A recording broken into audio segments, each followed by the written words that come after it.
Colbyjack.net is proud to present From the Flames by Trisha M. Wilson.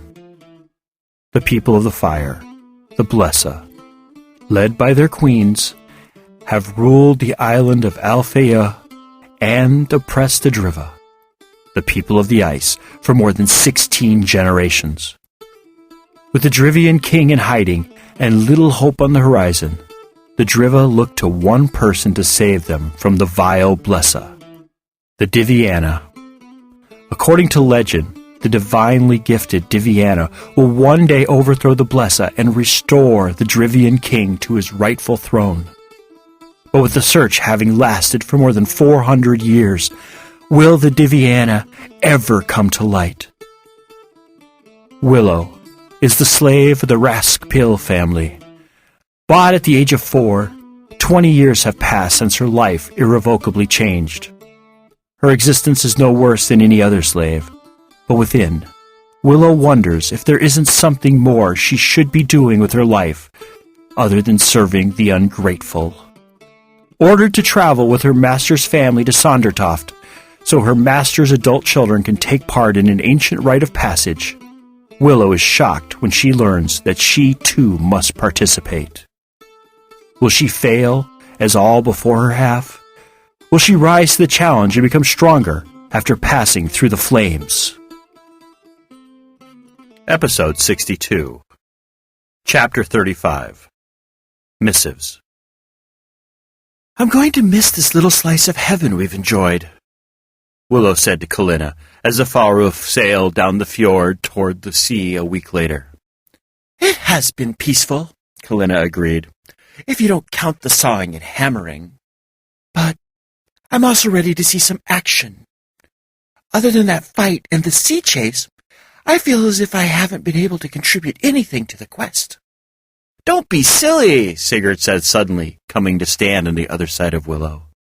Slinging an arm around her shoulders, which Willow brushed off, he said, Without you, we wouldn't know where our last 2 stops are. You've enabled us to finish this quest and overthrow the Queen by the end of the year. It's not going to be that easy, Willow said. Yes, finding the next sacred object might not take much skill. But then we have to break into one of the Queen's residences. I cannot imagine that will be easy. Even if it is, how are we going to overthrow the Queen and her men? Have you even thought about that? No, Sigurd said. Not really. But what about the king? What king? The Queen's husband, do you mean? Kalina asked, confused. No, not that king. I didn't even know he was still alive. Nobody's seen him in public for years, have they? I'm talking about the king of Driva. You know where he is? Kalina asked. The king of Driva, I mean. How? I thought his very existence and identity was a closely guarded secret. It is. But we encountered him and a friend on our travels, Willow said, thinking about Sigurd's suggestion. You might be right, Sig. He did say to keep him up to date on our progress, and I haven't sent him anything. Maybe now is the time to write and inquire if he has troops. Of course he has troops, Sigurd said. What kind of king doesn't have troops? An exiled and hiding one, Kalina said. I suggest you write. At the next port, we can stop and I can mail it. I need to write a letter to my nanny anyway, and let her know I'm safe and sound. She worries if I don't keep in touch. She must mean a lot to you, Willow said. Oh, more than you can imagine. The Blesian Palace of Nanfrid, in the capital city of Eldrun. Queen Silverland lifted her eyes from the short note she held in her hand and gazed about her private study. She didn't take in the beauty of the room, for her mind was deep in thought. After minutes of silence, she yelled, Guard! The door to the private study opened, and a man stood in the doorway, waiting for her orders. Bring Lord Alvis to me. Yes, Your Majesty, the man said, bowing, before he turned and left the room, shutting the door quietly behind him. She put aside the letter and went to look out her floor-length windows, loving the view she had from this room. 10 of the past queens of Blesa had used this room as their private study. All of them had seen this view year in and year out. If she had anything to do about it, her daughter and her daughter's descendants would continue the royal line of Blesa and admire the room and the fabulous view for years to come. A discreet knock interrupted her thoughts. "Come," she said, not bothering to turn around. "Lord Alvis, Your Majesty," the guard announced. "Leave us," she said, taking one last look at the gardens beneath her window. They were really beautiful. The guard bowed one last time before he left the room, leaving Queen Silverland alone with Lord Alvis. "You summoned me," Alvis said. "I did," Queen Silverland said, sweeping across the room toward her chair, only pausing to pick up the letter. "Sit, my friend. We have news." "News? From whom?" Alvis asked, sitting only after his queen had seated herself. "From many fronts," she replied. "Many, many fronts of information we have. The girl and her companions are getting sloppy in their travels." "Sloppy is good for us. What is our intrepid little explorer doing which has you concerned?" "Not concerned, merely watchful," Queen Silverland replied. "Where to start?" "At the beginning, of course," Alvis said. "The beginning," she repeated. "You know, I sent our pet out there to infiltrate the little group, so she'd be able to send me reports on their movements. According to the commander of the men who escorted her down south, she arrived at the destination mostly unmolested." Queen Silverland and Alvis smirked at each other, able to envision the types of things those soldiers might have done to their favorite little whore. "Anyway, in order to facilitate her integration, I'd ordered 3 of my warships, which regularly patrol that coast, to locate the fugitive's vessel, keep an eye on it, and to pursue it when it moved." "You're still trying to capture the fugitives?" Alvis asked. "Always. When you have as many enemies as I do, you never put all your eggs into one basket. I prefer to attack these usurpers from many fronts, thus guaranteeing me better odds and victory in the end." "I love how your mind works," Alvis said greedily. "Tell me more." "You know," Queen Silverland said idly, "if I ever find out you've betrayed me, I'll gut you like a fish." "I'd expect nothing less from you, but you have my word that I'm loyal," he said, with a hand over his heart. "Of course you'd say that," she said in the same light voice as before. "As I was saying, the commander sent a few of his men ahead of them, and they evidently injured the girl, but were somehow prevented from finishing her off. The commander, after a thoroughly unsuccessful hunt for the fugitives, miraculously found them next to a small pool and attacked them. The skirmish left many dead, but did allow Kalina to infiltrate the group and get on their good side. The few survivors watched as the group took her with them when they left the area." "Did they say why the group was at the pool?" Alvis asked. He was intrigued with Queen Silverland's tale. "They weren't able to say," she said, looking unhappy momentarily. "The commander believes they attacked before the group could make a discovery, if there even was one to be made. Anyway, after the group's disappearance, nobody spotted them for another 2 days, until their ship left port, with my ships in pursuit." "What made the ship's movements out of the ordinary?" "They were evidently going out to sea when night was settling upon the area." "That would make anyone suspicious," Alvis agreed. "Where did the ship go?" "That detail I don't have," Queen Silverland said, tapping the letter on her leg. "My ships lost them." "They what? How could they?" "They said something about a snowstorm, rough waves, and a blinding flash of light which occurred just before the ship disappeared. Their account sounds, frankly, made up, and makes me untrustful of them all." "What about Kalina? Has she written to you?" "I received her missive this morning," she said, still looking unhappy. "Well, what has she to say?" Alvis asked, trying to keep his impatience from showing. "She obviously couldn't say much, but she assures her nanny, Lynn, that she successfully became a part of the fugitive group and is safe. She hints about some exciting news, but is unable to give more information until she knows more of the story. At the end, she says they're traveling up the eastern coast and will be heading toward Eldarin within the next few weeks. Does her information correspond with... Yes, Queen Silverland said, not waiting for him to finish. It does, though their information is just as vague as Kalina. They both promise to keep me up to date as best they can. Did they say why they're traveling up the coast? Can't you read between the lines, Alvis? Queen Silverland asked, getting to her feet, pacing in front of the fire. It must have something to do with those damned objects. Kalina alluded to one of them, one they just found, which can heal people or bring them back from the dead, or some such nonsense as that. Sounds powerful. I wonder if we can use it for our side, Alvis mused. Probably not, she said. The other side is never able to use the weapons of their enemy. We'll have to destroy it. Seems like such a waste. But you're no doubt right. Alvis paused for a second. Was there something you wanted me to do, other than listen to an updated account of our enemy's movements? I wanted your advice, she said, looking at him as if he'd lost his mind. That's why I keep you around, isn't it? Amongst the other things I do for you, he said dryly. You want my advice? Keep doing what you're already doing. Put pressure on them from all fronts. Don't give them a minute of peace if you can help it, while also having our kittens send us information. Train your men and insinuate that there might be a war in the near future. You can't do anything else without alarming the people, and an alarmed and frightened people is not what you want. You're right, Queen Silverland said. I just can't help feeling that I'm not doing enough.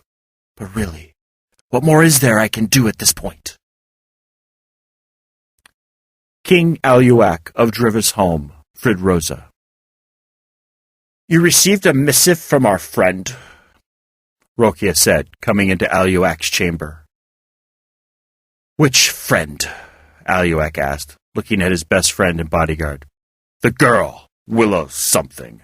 Remember, the one we helped escape the guards a while ago? Oh, yes, the girl and her companions.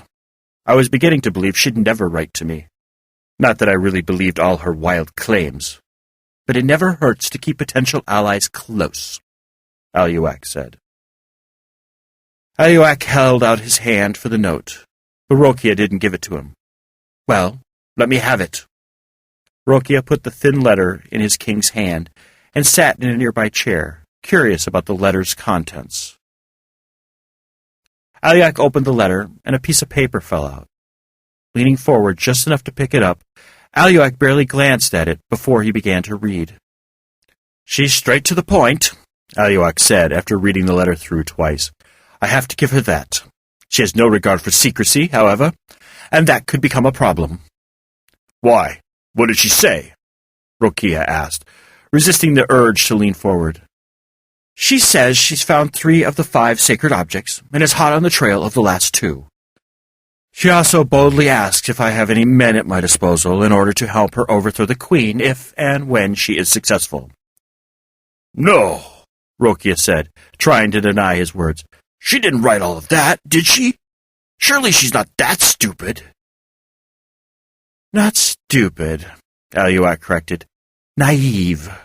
A delightful level of naivete we will be able to exploit. Only if necessary, of course. Of course, Rokia repeated. But to answer your question, yes, she did write it all down. No codes, no cryptic sentences or messages. Only the information she wishes to give to me. Listen to this. Aluak cleared his throat. As I mentioned, we are making great progress on our quest, but it has just occurred to us that we are woefully unprepared to overthrow the queen without troops willing to fight with us.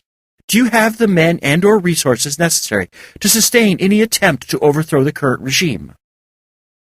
Did she not listen to me when we were here together? I already answered her question. We have more important things to worry about other than her bad memory, Rokia said sharply. Do you realize how dangerous it is to receive a letter with words and ideas such as these? If anyone opened and read the letter, they could know who and what you are.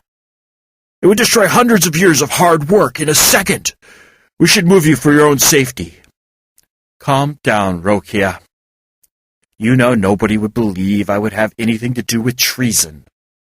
Generations of my family have appeared to be extremely loyal to the Nanford royal family. Nobody's going to be breaking down my door and dragging me through the streets for any crime. If someone by chance did see this letter, we will either plead ignorance, swearing we didn't know this person and have no knowledge of their claims and insinuations, or say it was written by a crazy person. Both are logical explanations for what sane person writes these ideas down. I guess you're right, Rokia said, calming slightly. What could she have been thinking when she wrote the letter? Didn't she realize it could get you killed? Our naive little friend wasn't thinking, Aluak said, tapping the letter on his leg. Pity, I thought she was so much smarter than this when we met and conversed. When I told her to report to me, I expected her to be veiled in her information. She has much to learn about overthrowing a government. Are you going to answer her? Rokia asked. I am. I have the men and resources to sustain a very bloody and dragged-out war, but I'm hoping Willow will stack the odds in our favor. Then we'll only have to survive a bloody battle to get back my throne. How are you going to get the information to her? From the little I've gleaned, she's on the move quite frequently, especially with the Queen's men looking out for her. She's enclosed the name of a town she's going to be in 3 days from now. Plenty of time for me to get her a response if I write it today and mail it out. But first I must look at this other note, he said, putting down Willow's letter and picking up the note that had fallen to the ground. Isn't that another page to Willow's letter? Rokia asked. Oh, no, Aluak said, carefully opening the paper. This was written by someone entirely different. Let me read it. Aluak finished reading this note very quickly. The plot thickens, my friend. This letter is from one of Willow's companions, offering their aid to us. I thought that's what they were already doing, Rokia said, confused. This type of aid would be for after we've been successful. They're willing to do anything to serve us and ensure our rule goes off without a hitch. Rokia still had a bewildered look on his face. Here, Aluak said, passing over the letter. Read it for yourself. Rokia grabbed the letter and read it quickly, then reread it more slowly to ensure he understood the true meaning of it. Does this mean what I think it means? He asked, looking up at his king. Yes, this person is smarter than our courageous little Willow. I believe I'm going to accept their offer. If all goes well, they might become a great ally to me. Should I alert our men that the time to act is coming? Rokia asked as he handed back the letter. Yes, but caution them to do and say nothing to anyone outside about this. We cannot move until Willow has successfully recovered all of the sacred objects and is ready to go into battle. Without her, we lose our edge. But we're going to need every advantage for this coming fight. I can feel it in my bones.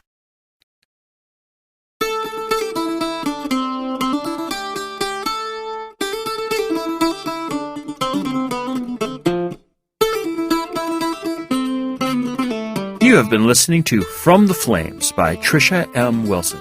Read, recorded, mastered, encoded, and produced by Colbyjack.net. This work is released under a Creative Commons 3.0 Attribution, Non-Commercial, Share-alike license. Do what you want with it, just don't try to profit from it. Heaven knows we can't.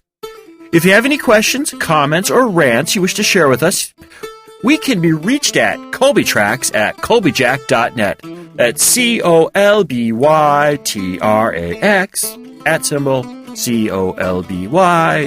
@COLBYJACK.net. Yep, I sing it too. If you want to follow the exploits of Trisha in Twitterland, just search for Lady Trisha W on Twitter, or follow the ever-dashing, courageous, hardworking, intelligent, and immensely humble Colbyjack on the Twitters as well. If you find that you can't just wait to find out what will happen with Willow, the strong dude and the annoying dude, be heartened to know that From the Flames is available from Amazon, Barnes & Noble, and Smashwords, as well as from our little shop. didn't you know about our little shop? Why, yes, we have a little shop located at shop. That's shop. Colbyjack.net. That's shop.colbyjack.net. Yeah, real original there. There you will find the latest ebook versions of all our works in both Mobi and ebook, all DRM free, as well as audiobook versions of such works as Firmware Hijacked and Proxy, as well, naturally, as well as From the Flames. The audiobooks differ from the podcasts in that the headers and bumpers only run once, and the episodes are grouped in hour-long episodes for easy burning to CD or for downloading on the go. If you find you don't need any stuff, but just want to thank us monetarily for our efforts here, just head on over to Colbyjack.net, select either audio or visual, and look for the donate button located on the blog roll. Well, anyway, thank you for listening. Have a wonderful week, and remember to be fabulous.